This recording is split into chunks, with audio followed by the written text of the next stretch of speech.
विद्यार्थियों, आज की इस वीडियो में हम दलीय प्रणाली के जो विभिन्न रूप हैं उन पर चर्चा करेंगे। दलीय प्रणाली के प्रमुख रूप से 3 रूप प्रचलित हैं।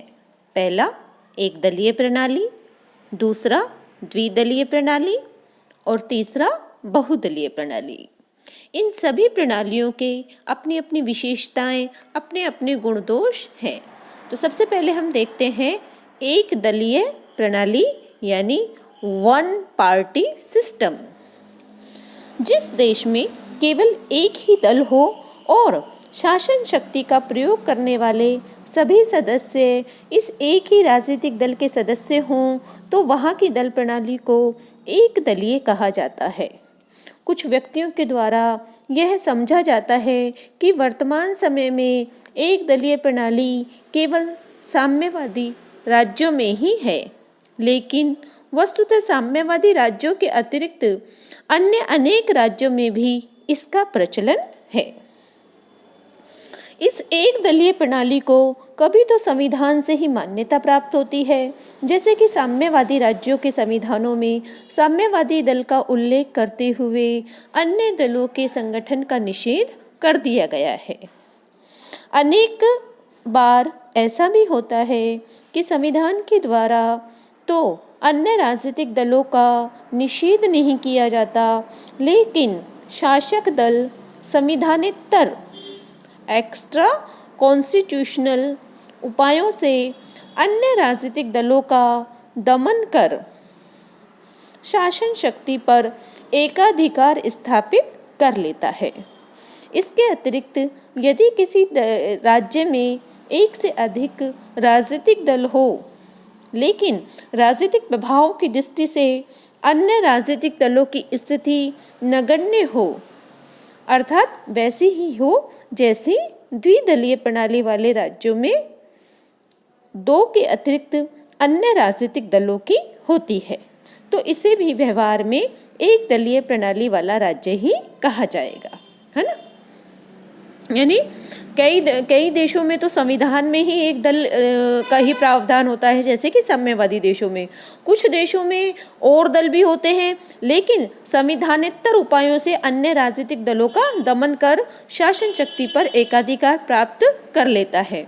और कई देशों में यह भी प्रचलित है कि राज्य में एक से अधिक राजनीतिक दल हो, लेकिन उनका प्रभाव जो है वो नगण्य हो और वहाँ पर एक ही राजनीतिक दल का जो है प्रमुखता प्रभाव होता है, तो वह भी जो है एक दलीय प्रणाली वाले राज्यों की श्रेणी में आता है।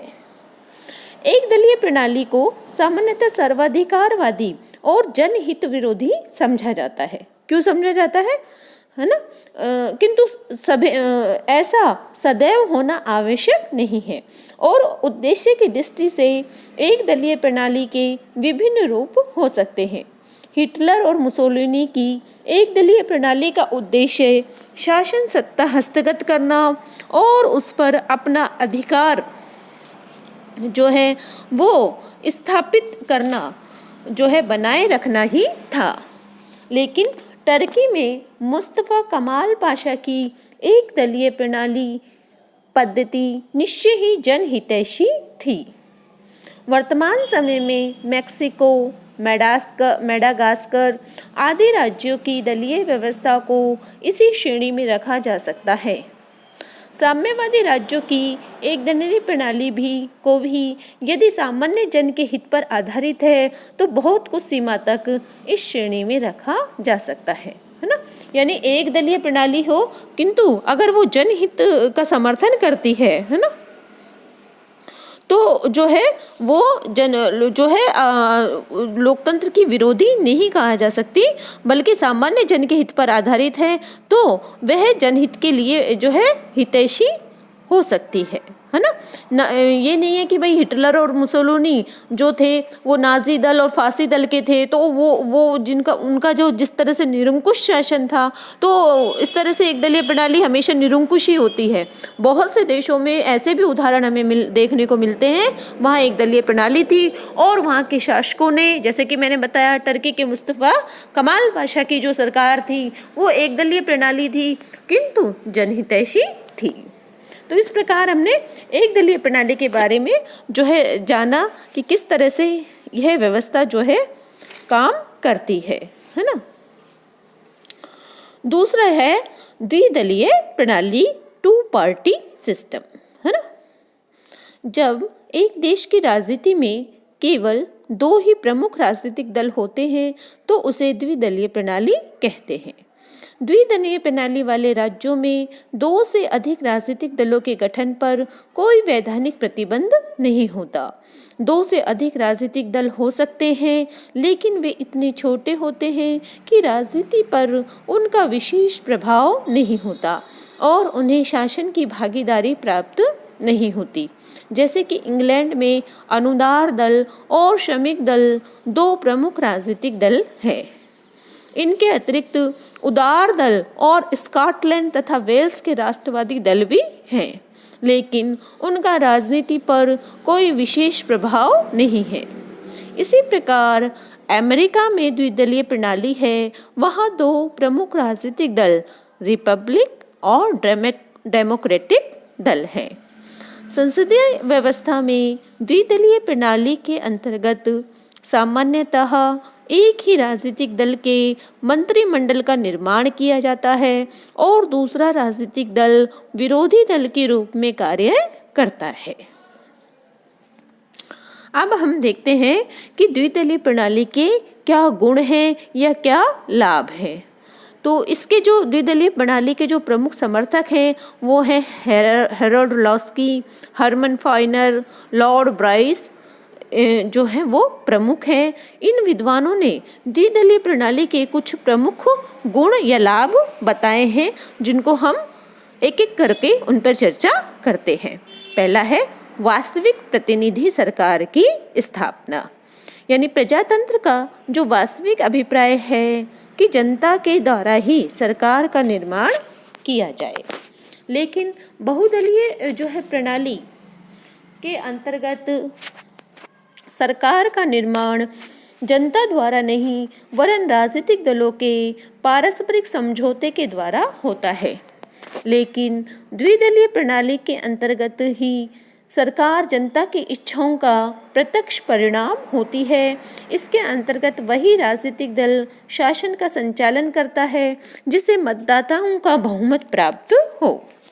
स्वाभाविक रूप से यह व्यवस्था प्रजातांत्रिक धारणा के अनुकूल होती है और जनसंख्या का बहुमत इस प्रणाली से अत्यंत प्रसन्न रहता है और शासन के निर्णयों का प्रसन्नता से पालन किया जाता है। दूसरा है सरकार का निर्माण सरल।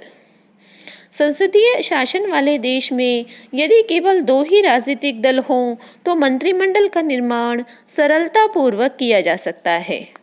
बहुमत दल को सरकार के निर्माण का कार्य सौंपा जाता है और जब यह दल अविश्वसनीय हो जाता है या आगामी चुनावों में हार जाता है तो शासन की शक्ति उस दल के हाथ में आ जाती है जो पहले विरोधी दल के रूप में कार्य कर रहा था। तीसरा है शासन में स्थायित्व और निरंतरता। शासन में सबसे अधिक आवश्यक तत्व सुदृढ़ एवं स्थायी शासन होता है और इन गुणों को द्विदलीय प्रणाली के अंतर्गत ही प्राप्त किया जा सकता है। मंत्रिमंडल को व्यवस्थापिका में एक शक्तिशाली दल का समर्थन प्राप्त होता है और इस समर्थन के आधार पर मंत्रिमंडल दृढ़ता के आधार पर शासन कार्य का संचालन कर सकता है। ऐसी व्यवस्था के अंतर्गत सामान्यतः सरकारें स्थायी होती हैं और इनके द्वारा अपने कार्यक्रम और नीति को विश्वासपूर्वक कार्य रूप में परिणित किया जा सकता है। अमेरिका में अध्यक्षात्मक शासन की सफलता का रहस्य भी द्विदलीय प्रणाली में निहित है। अमेरिकी संविधान के अनुसार तो व्यवस्थापिका और कार्यपालिका परस्पर संबंध नहीं रखती, लेकिन व्यवहार में राजनीतिक दलों के माध्यम से इनमें संबंध स्थापित हो गया है। साधारणतया राष्ट्रपति जिस राजनीतिक दल का होता है उसी राजनीतिक दल को व्यवस्थापिका में बहुमत प्राप्त होता है। अतः शासन कार्य सुगमता पूर्वक चलता रहता है, लेकिन बहुदलीय व्यवस्था के अंतर्गत राष्ट्रपति को सदैव ही व्यवस्थापिका के विरोध का सामना करना पड़ता है और वर्तमान समय में द्विदलीय व्यवस्था के कारण कभी कभी ही इस प्रकार के विरोध की स्थिति उत्पन्न होती है। आ रहा है समझ में? यानी द्विदलीय प्रणाली के कारण जो है शासन में स्थायित्व रहता है, निरंतरता बनी रहती है और जो है इसमें जो है जनता को विश्वास पूर्वक जो जनता के जो वादे हैं उनको कार्य रूप में परिणत किया जा सकता है ना। क्योंकि इसमें जो है सरकार में स्थायित्व रहेगी, निरंतरता रहेगी, तो वह अच्छे ढंग से कार्य कर पाएगी और उसे व्यवस्थापिका में बहुमत प्राप्त होता है तो वो निर्णय भी अच्छे से ले सकती है। चौथा है संवैधानिक गतिरोध की आशंका नहीं।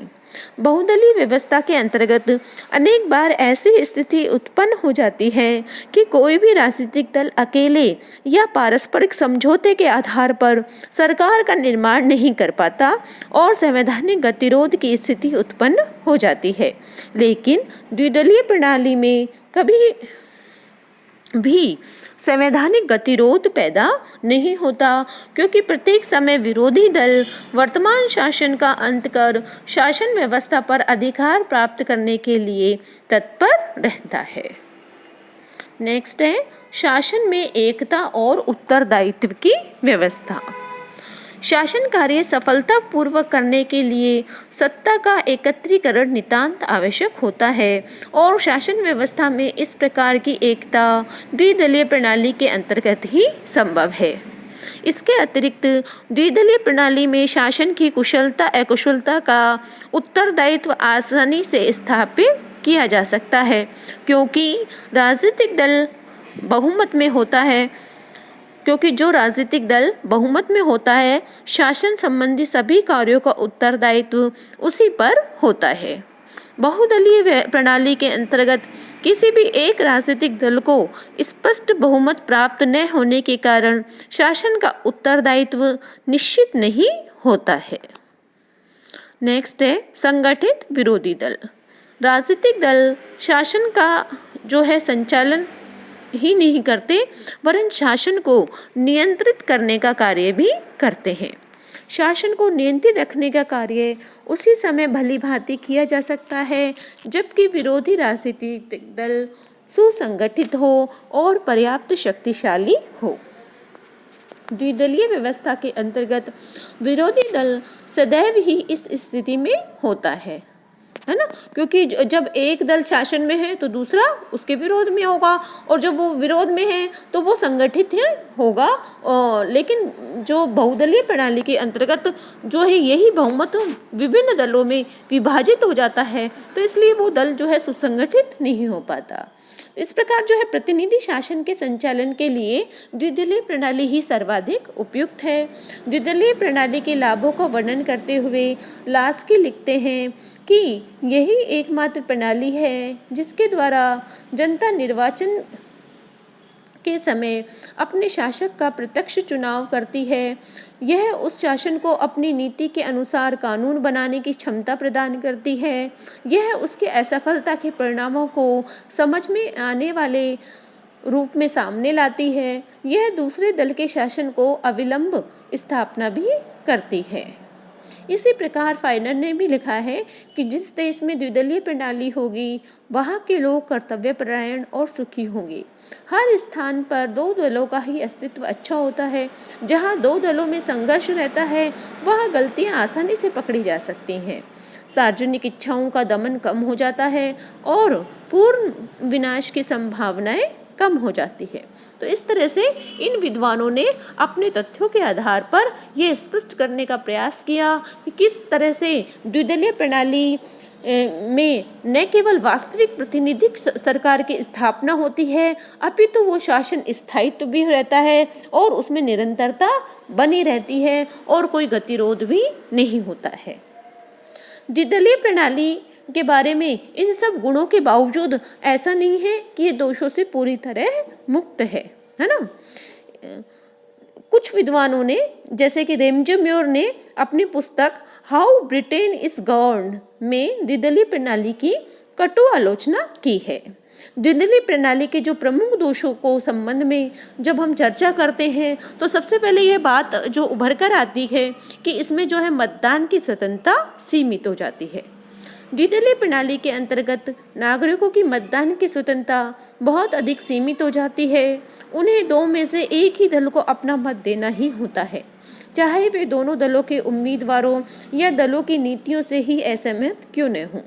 व्यवहार में एक समस्या के दो से अधिक पक्ष होने संभव है और ऐसा हो सकता है कि मतदाताओं का एक बड़ा भाग दोनों राजनीतिक दलों में से किसी भी राजनीतिक दल की विचारधारा से सहमत न हो।